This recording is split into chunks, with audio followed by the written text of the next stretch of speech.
Assalamu alaikum warahmatullah.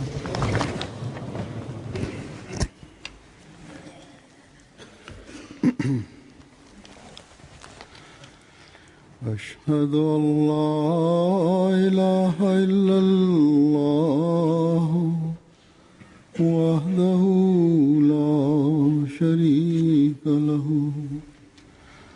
وأشهد أن محمدا عبده ورسوله أما بعد فأعوذ بالله من الشيطان الرجيم بسم الله الرحمن الرحيم الحمد لله رب العالمين الرحمن الرحيم مالك يوم الدين إياك نعبد وإياك نستعين اهدنا الصراط المستقيم صراط الذين أنعمت عليهم غير المغضوب عليهم ولا الضالين.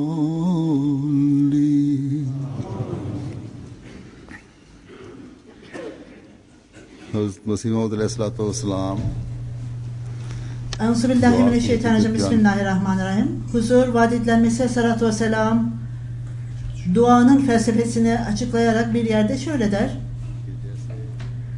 Bu da nasıl ki dünyevi işlerde kişi bütün gayretlerini sarf ettiği gibi Allah-u Teala'nın yolunda da kişi bütün gayretini sarf etmelidir. Pencabi bir ifadede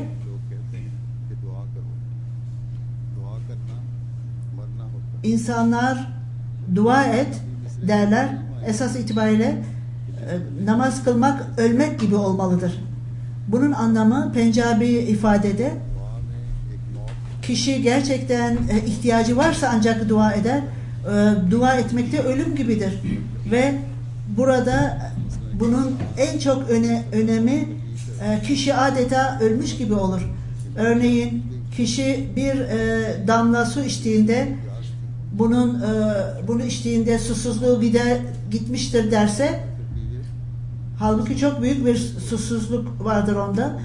Onun için bu yanlış bir ifadedir. Fakat bir tas dolusu su içerse, tamam ben bunda tatmin oldum derse o zaman doğrudur.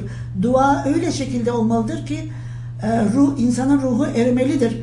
Kişi tamamen kendisini Allah-u Teala'nın dergahına atmalıdır ki böyle duada Allah-u Teala ya bunu kabul edecek veya bunun karşılığını, onun cevabını verecektir. Ya Allah-u Teala bu duaları kabul edecek veya bu kabul edilmeyecektir diyecektir.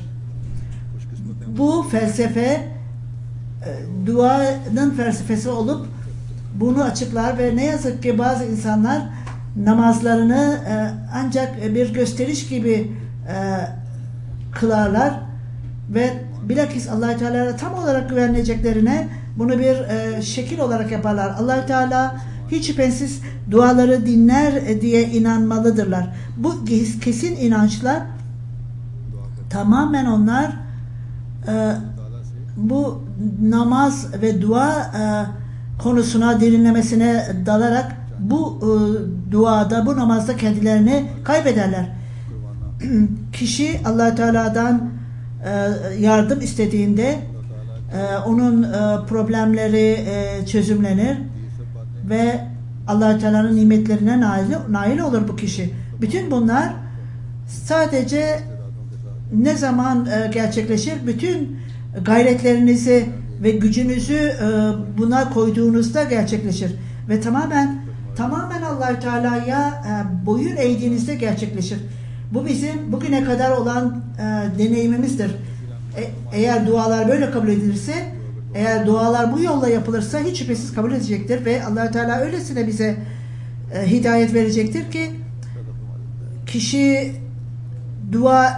dua ettiği şekilde Allah-u Teala'nın istediği şekilde olmazsa dahi bu duada Mesih Aleyhisselatü Vesselam duaların kabulü için dualar öyle, namazlar öyle harika şeylerdir ki der ve namazları okuyanlar, namazlarını kılanlar, o namazın şartlarını bilmeyenler ve bir de yolları bilenler, duaların kabulünü bilenlerin ayrı iki bölümü vardır. Esas itibariyle bazı kişiler hiçbir şekilde namazın gerçeğinden haberleri yoktur.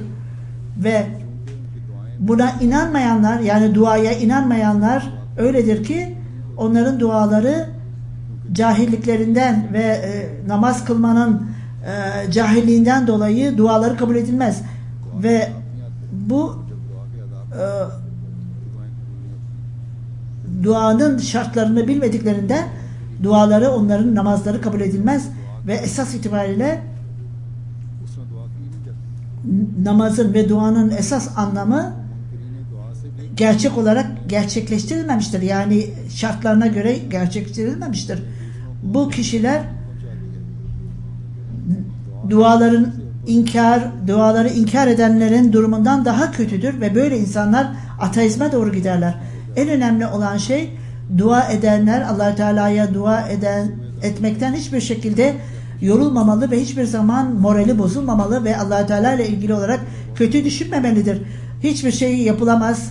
Allah-u Teala ile ilgili olarak hiçbir şekilde ben uzun zamandan beri dua ediyorum, hiç kabul edilmedi diye düşünmemelidir. Hazreti Mesih Aleyhisselatü Vesselam bu anlayışla, namazların anlayışıyla bizlere namazın anlayışını, duaların anlayışını bize vermiş ve onun terbiyesi altında, onun eğitimi altında bulunan sahabeler bu duanın önemini daha fazla anlamışlardır. Ve onlarda Allah Teala tarafından onlarda çok büyük bir değişiklik meydana gelmiş ve onların davranışları ile Allah Teala bu insanları reforme etmek ve ıslah etmek istemiştir. Ve onlar bu namazın şartlarını yerine getirmek için onların kalplerinde bu anlayış meydana gelmiştir ve vaat edilen Mesih Aleyhisselatü Vesselam'ın dualarıyla bunlar daha da güçlenmiştir. Bu zamanda onun zamanında onun beraberliğinden istifade eden sahabelerden de bahsetmek istiyorum. Duaların kabulünü, duaların gerçekliğinin farkında olanlara Allah Teala duaların kabulünü, örneğini göstermiştir ve bunun sonucu olarak da imanları güçlenmiş ve ayrıca onlar başkaları için de hidayet kaynağı vesilesi olmuşlardır. Hazreti Miya Navaz Muhammed Han sahibin bildirdiğine göre 1906 yılında Sialkot'ta bir bulaşıcı hastalık ortaya çıktı. Bütün basımlar durduruldu ve bütün insanlar, etraftaki insanlar bir yerde toplandılar ve bir kişi Molla Bahş sahibin evinde ders veriyordu. Ben orada uzanmıştım ve bu bulaşıcı hastalık vardı ve dua ettim ve ey Allah'ım sen sen bir kişiyi gönderdin ve bunun ifadesi olarak hala bir taun hastalığı vardı ve bu taun hastalığı yayılmaya başlamıştı fakat sabaha kadar bu taun hastalığı yok olmaya başladı. Aynı odada başka bir kişi daha vardı. Hazreti Nurettin sahip Cemmu'dan bildirdiğine göre bir keresinde yaya olarak Gujarat'tan Keşmir'e gittim. Gujarat'ın yakınlarında ormanda namazımı okuduktan sonra ve büyük bir arzuyla, duyguyla bir dua okudum ve ey Allah Teala benim durumumu düzelt diye dua ettim ve ondan sonra Allah Teala benim için bir meslek iş yarattı ve öyle bir gelir elde ettim ki hiçbir zorluk elde etmedim. Hiç belli ben iş yerine gideceğine binlerce rupi bana gelmekteydi. 1915 yılında benim çocuklarım Kadiyan'daydım ve bir çocuklarım arasında da bir hastalık çıkmıştı ve çok yüksek ateş içindeydiler. Evime gittiğimde saat 4'te evime döndüğümde onların durumu çok kritikti ve bir çocuğum vardı o zaman, o hasta olan tek çocuğum vardı. Annesi çok son derece üzüntülüydü bu çocuğun durumuna bakarak ve ağlamaya başlamıştı çocuğun durumunu görerek.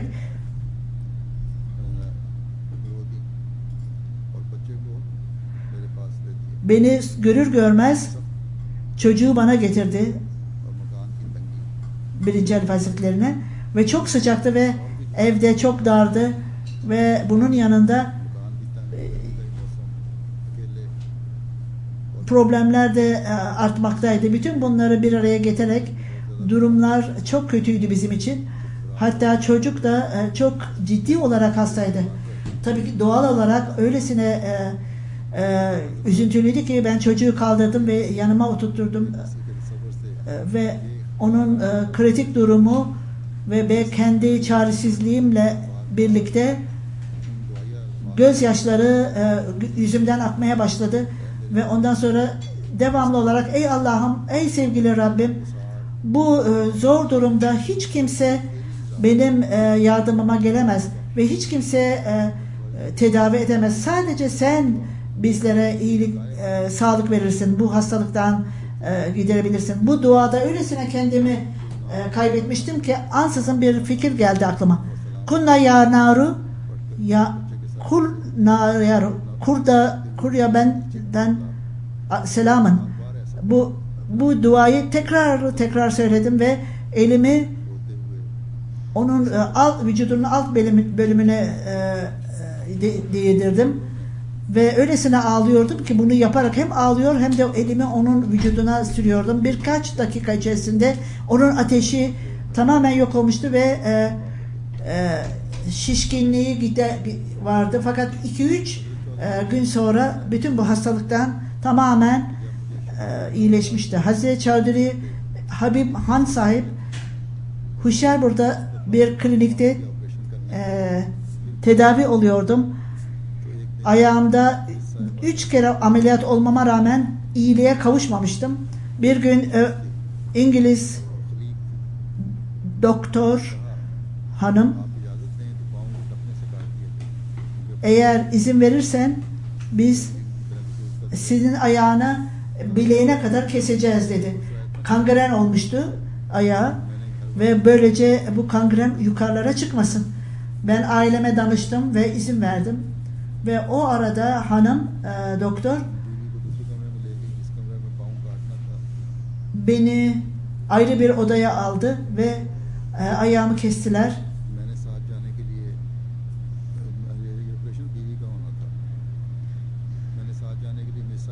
Hanımın ameliyatıydı bu. Onunla beraber ameliyathaneye girmek için izin istedim fakat bana izin vermedi. Onun için abdest aldım ve namaz kılmaya başladım, nafile namaz. Hanımım ameliyata götürüldü ve ben devamlı dua ediyordum. Kalbime bir fikir geldi. Ey Allah'ım dedim.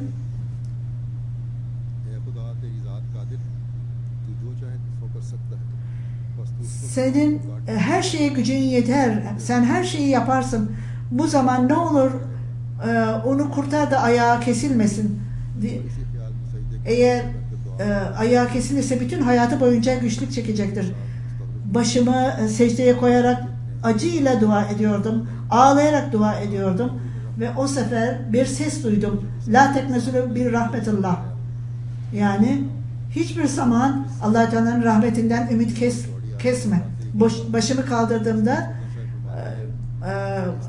o hanım bana geldi ve koşarak geliyordu. Bu sefer dedi o yarayı ben temizledim ve ayağını kesmeyeceğim. Çünkü daha sonra da kesilebilir fakat bir kerese kesildiğinde hiçbir zaman bir daha yerine konamaz. Onun için Allah Teala'nın rızası için ben la taknasu hiçbir zaman ben ümidimi kesmedim ve onun ayağı kesilmekten kurtuldu. 1925 yılında çok büyük masraflar vardı ve bundan dolayı işimizden atıldık. Bu durumda maddi durumumuzdan dolayı ancak Allah Teala'ya dua etmekten başka bir şey yoktur ve Allah Teala'ya dua ettim. Ramazan ayı geldi ve çok daha fazla dua etme fırsatını buldum. İtikafta da daha fazla dua etmeye başladım itikafta ve vahiy aldım. Pencabi dilinde bir vahiy aldı ve bu müjde zamanında mali durumlar daha da kötüleştiğinde başka bir vahiy aldı.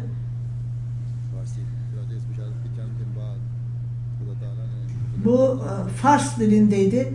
Bu müjdeden sonra Allah Teala bir oğul verdi bana. Onun ismi Mahmud Ahmet idi. Ondan sonra Ağustos 1926 yılında ben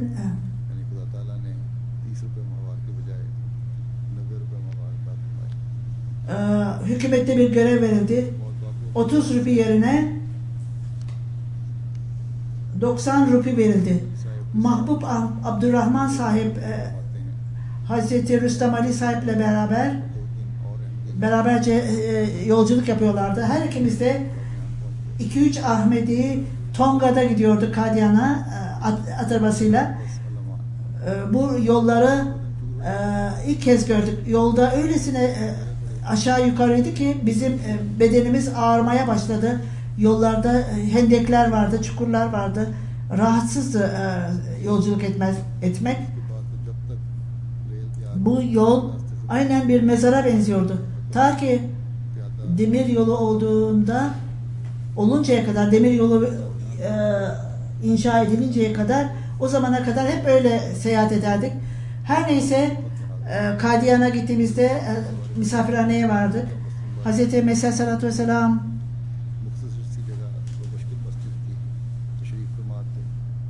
caminin kuzey bölümünde küçük bir yerde oturuyordu.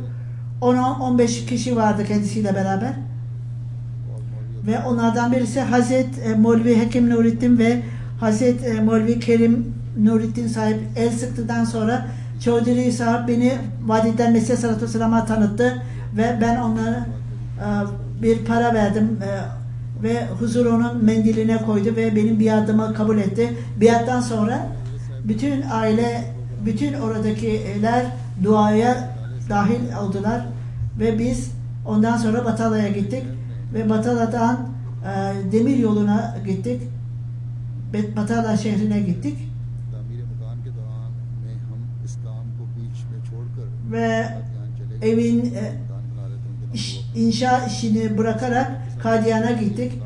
O evini yapıyordu. O dönemde Kadyan'a gitmişti ve tekrar işimize başladık döndüğümüzde. İlk oda, ilk kat hazırdı. İkinci kat da yapılıyordu ve ansızın hastalandım ve ateşim 120'ye çıktı. Rüstem Ali sahip her gün benim sağlığımla ilgili olarak sorar ve bana hiç üzülme derdi ve her gün ben huzura yazıyorum. Hz. Mesih Aleyhisselatü Vesselam'a dua için yazıyorum. Bir gün boyunca rüyamda kardeşim bana dualar kabul edildi dedi. Ayağa kalktığımda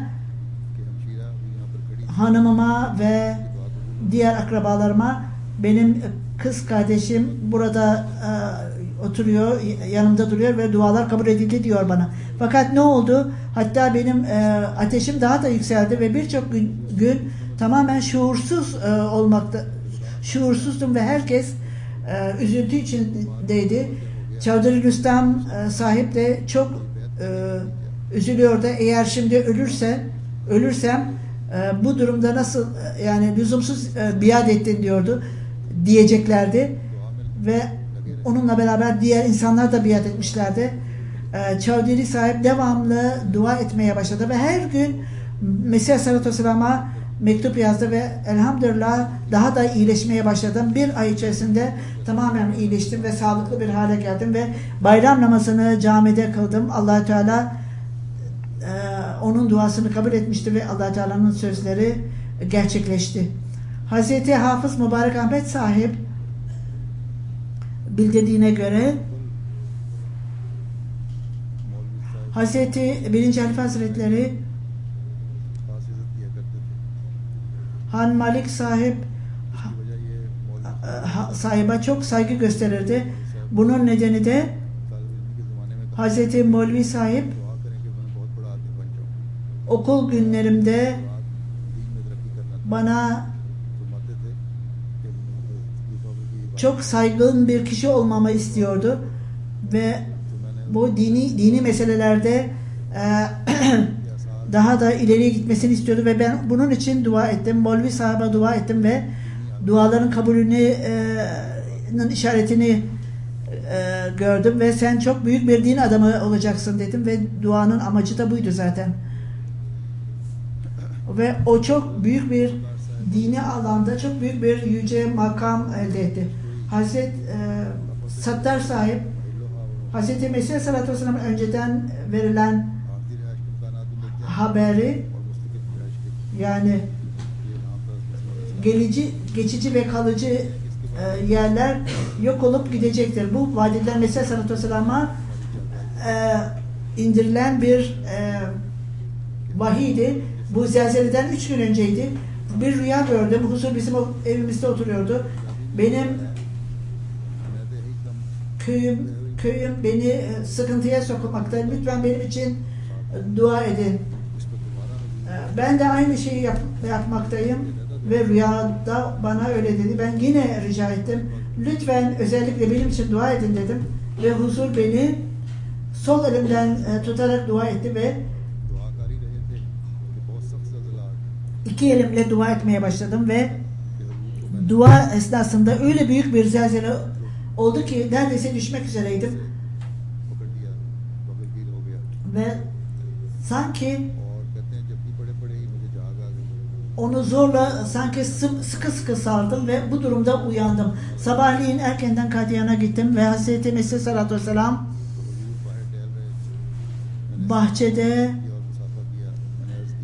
bahçede bir çadır kurmuştu ve selam ona verdim ve dışarıya çıktı ve bu rüyamı ona anlatmam için izin istedim. Huzur da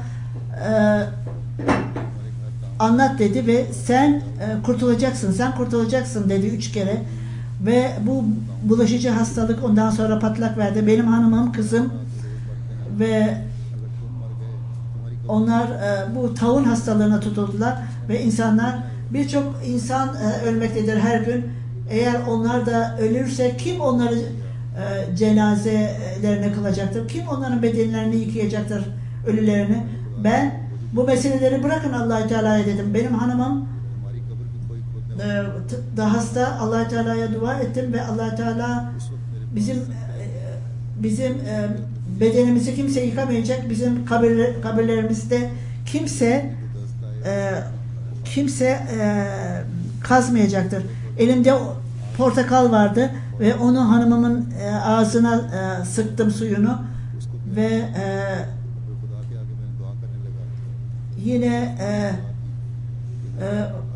düzelmeye başladı ve kızıma da aynı şekilde verdim ve onlar iyileşmeye başladılar ve elhamdülillah dedim. Aynı kelimeleri hatırladım ve hanımım ve kızım her ikisi de kurtuldular.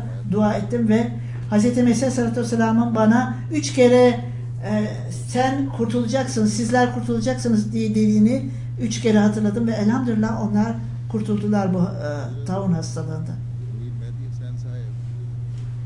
Hazreti Mehdi Hüseyin sahip एक रोज का जिक्र है कि मैं सुबह şöyle diyor, bir gün पीर सिराजुल हक साहब के साथ sabah namazından sonra Pir Sıracıl Hak Bey'le beraber किसी का जिक्र कर रहे थे। onun evinin kapısında duruyordum. Pir sahip bir kişinin hikayesinden bahsediyordu ve ben फिर एक एहसास हुआ bir bilgi aldım ve benim hayatım tehlikededir diye hissettim.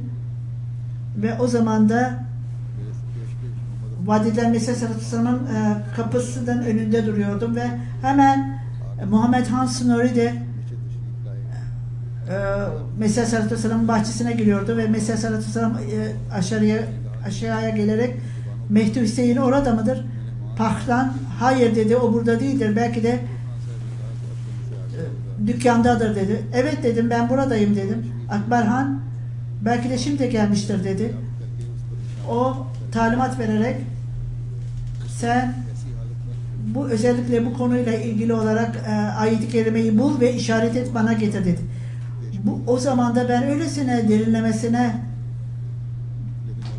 bu ayet-i kerimeyi kendim arayayım da bunu huzura kendim götüreyim diye arzu ettim. Fakat bu benim için mümkün değildi. Allah-u Teala'ya dua ettim ve nasıl Allah-u Teala çabucak benim duamı kabul etti ve orada ayakta durduğumda bu ayet-i kerime bana bildirmekteydi. Ve ondan sonra Kur'an-ı Kerim'yi açtığımda ilk gördüğüm şey o ayet-i kerimeydi ve huzurun istediği ayet-i kerimeydi ve derhal onu huzura götürdüm. Mesih Sallallahu Aleyhi ve Sellem'e ve Hazım Fazlettin sahibe git ve sor bakalım. Bu ayet-i kerimeyi budur dedim. Ben gösterdim. Tekrar siz gidin Fazlettin Bey'i gidin de onu bulun dedi. Ben işte burada huzur görmüyorum. Ben buradayım. Ben niçin gideyim Molvi Fazlettin sahibe? O Kur'an'ı elimden alarak evet dedi, istediğim Kur'an-ı Kerim'in ayeti buydu. Ve ondan sonra üst kata çıktı. Hazreti Gulam Vezir Abadi Bey'in bildirdiğine göre ben devamlı olarak hatırlamıyorum açıkça ama açıkladığım bir düşündüğüm, hatırladığım bir şey vardır ki Valideden Mesih Aleyhisselatü Vesselam'ın bastırdığı bir broşür vardı ve Calsa'da büyük bir toplantı olacaktı. Philosophy of the Teaching of'la ilgili olarak en birincisi gelecektir diye bunu yazmıştı. O günlerde iyi değildim. Çok büyük bir iddiaydı bu tabii ki. Ve zayıflığım da öylesine vardı ki bende zayıflık vardı. Fakat Valideden Mesih Aleyhisselatü Vesselam'ın iddiası benim yazım çok büyük, birinci olacaktır demesi, bunu Allah Teala'nın bilgisinde olması dolayısıyla bu çok büyük bir iddiaydı. Bir mollaya gittim, büyük bir zorlukla ayakta kaldım. Çok zor yürüyordum ve mollayı da yanımda aldım. Molvi Sünayullah ve Molvi Muhammed, onların konuşmaları dinlendi. Fakat hiç ilgilenmediler. Bilgi yoktu onun içinde. Fakat Hazreti Mirza Gulam Ahmed'in konuşması başlayınca oturacak yer yoktu. İğne bile atsan ses çıkarırdı. Öylesine insanlar onların bütün zamanlarını Mirza sahibin konuşmasını dinlemek için gelmişlerdi ve calsa 2 gün daha uzatıldı ve bu bittiğinde ellerimi ayağa kaldırarak dua ettim ve şuraya bakın Allah-u Teala nasıl Allah-u Teala dua ederek doğru dürüst düşünen insanları nasıl Resul-i Ekrem sallallahu aleyhi ve sellem'in de bildirdiği gibi bunun nimetinden dolayı lütfen bu hastalıktan beni de kurtar dedi ve dışarıya çıktığımda Allah-u Teala'ya yemin ederim ki sanki hiç hasta olmamıştım. Ondan sonra bu hastalık hiçbir zaman bir daha bana hiç musallat olmadı bu hastalık. Ve ondan sonra Ahmedi oldu. Hazreti Ala Bakşahap'ın bildirdiğine göre Karamettin sahiple ilgili olarak Çandulal hakimdi bir mahkemede ve orada başka bir Arya Gandarilal ve bu haberi verdi bana ve arkadaşım Arya gelerek bana haber verdi ve komitelerinde çok Mirza sahibe çok bir ağır ceza verilmelidir. Ben bunu dinleyince hemen Vadiden Mesih Sallallahu Aleyhi ve Sellem'e haber verdim ve dua edelim dedim. Geriye geldiğimde Amritsar'a gittim ve sabah namazı zamanıydı. Camiye gittim ve orada oturuyordum. Belki de salavat getiriyordum. Sağ tarafımda tamamen sağır vardı. O zaman da sağırdı. Şimdi o zaman da sağır. Şimdi de sağırdı. Çandulal daha bu kararı vermeden ölecektir diye bir ses duydum. Ben Çandulal bu kararı vermeden ölecektir diye duydum. Bu çok büyük bir müjdedir dedi. Daha fazla dua et dedim. Ve rüyamda bir Müslüman hakim gelmişti o mahkemeye ve Atmaram'a beyaz bardağın içinde su verdi. Onun yüzü gösterildi orada ve bir bacağı yoktu. Bir yere gidecekti ve Atmaram da oradaydı. Onu yolcu etmek için. Rüyaya aynen rüyadaki gibi gördüm. Hazreti Mesih Sallallahu Aleyhi ve Sellem'i gördüm. Yerde oturuyordu. Ben de onunla beraber oturdum. Atmaram istasyondan geri geldiğinde mahkemeye aynı yolda aynı şekilde bu kişi kimdir diye sordum. O huzurun durumuyla ilgili olarak söyleyen kişi. Ben bunun yüzünü daha önceden gördüm dedim. Çandurlarla ilgili. Belki Hazreti Mesih Sallallahu Aleyhi ve Sellem'in kendisi de bundan bilgi edinmişti. Ve Çandurlar hakim sizi hapse atmak istiyordu. Ve ondan sonra o bir yerde uzanmıştı. Derhal ayağa kalktı ve dedi ki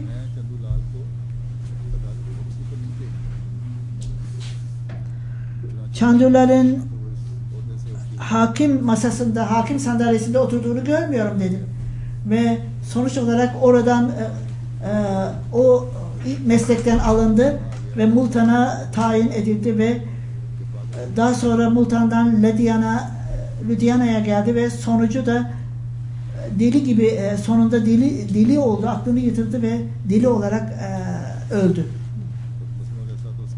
Mesih Sallallahu Aleyhi ve Sellem'i hapsetmek isteyen kişi. Hazreti Mesih Sallallahu Aleyhi ve Sellem bu durumlarda çok kendine dua ederdi ve Allah-u Teala'dan da tatmin olur ve sahabelerine de dua etmesini isterdi. Bütün bunları, rüyaları da dinledikten sonra yorum yapardı. Hazret Gulam Moris sahibinin bildiğine göre biat esnasında Vadiden Mesih Sallallahu Aleyhi ve Sellem'in vahiylerini okumaya çok meraklıydım. Zamidar adlı gazetede bu vahiyler basılırdı ve biz onları okurduk. Bunun sonucu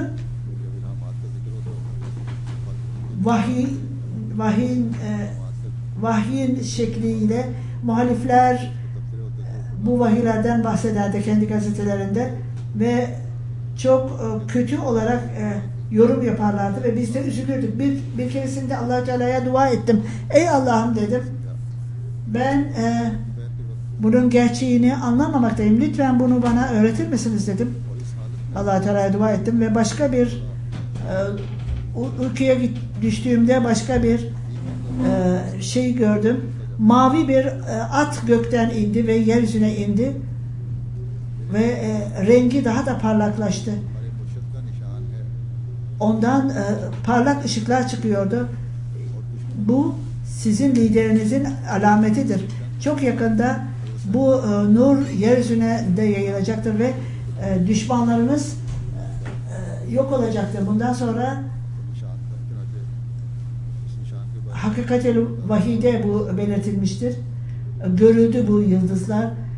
Bu alametlerle ilgili olarak kısa söyleyeyim. Bu meseleyle ilgili Vadiden Mesih Sallallahu Aleyhi ve Sellem önceden verilen haberin gerçekleşmesi, parlak bir yıldızın gelmesiyle ilgili olarak 1907'de 25 gün sonra önceden verilen haberden sonra çok parlak bir yıldız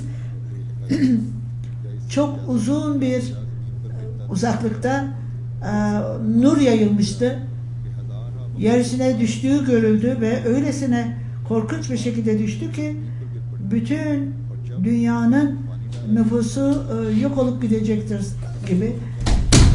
Ve bazı insanlar şuursuz oldu ve bunun bir ateş yumağı olduğunu düşündüler ve sanki yeryüzüne düşmüş ve ondan sonra göğe sanki çıkmış gibi görünüyordu ve birçok insanlar bunun nur olduğunu, ışık olduğunu, ateş olduğunu söylediler ve bu kuzeyden gelip güneye gittiğini, bazıları ise güneyden gelip kuzeye gittiğini söylediler bu nurun.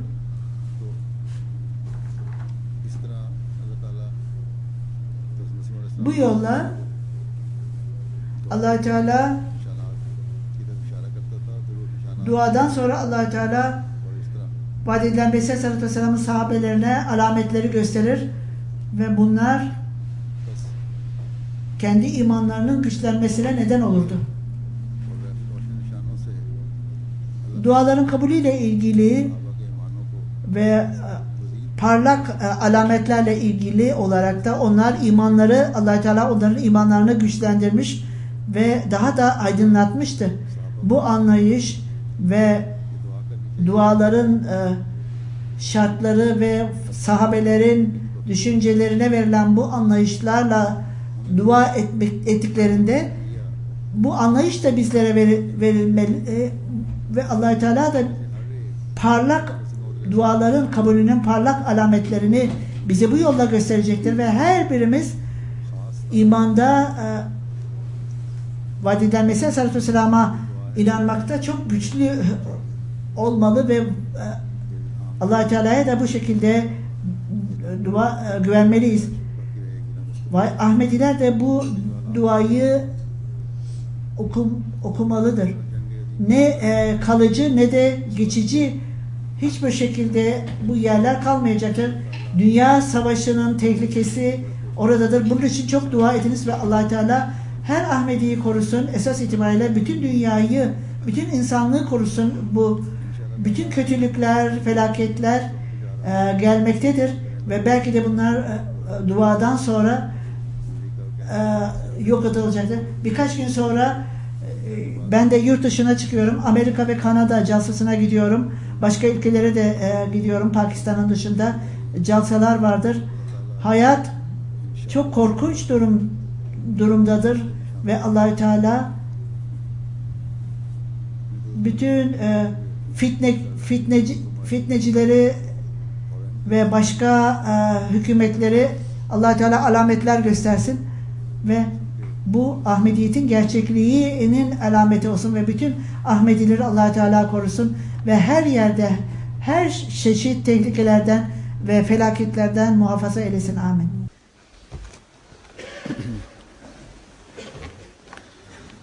Elhamdülillah Elhamdülillah nahmaduhu ve nesta'inuhu ve nestağfiruhu ve nu'minu bihi ve netevekkalu aleyh ve na'udzu billahi min şururi enfusina ve min seyyiati a'malina. من يهده الله فلا مضل له ومن يضلل فلا هادي له ونشهد أن لا إله إلا الله ونشهد أن محمدا عبده ورسوله عباد الله رحمكم الله إن الله يأمر بالعدل والإحسان وإيتاء ذي القربى وينهى عن الفحشاء والمنكر والبغي يعظكم لعلكم تذكرون اذكروا الله يذكركم وادعوه يستجب لكم ولذكر الله أكبر.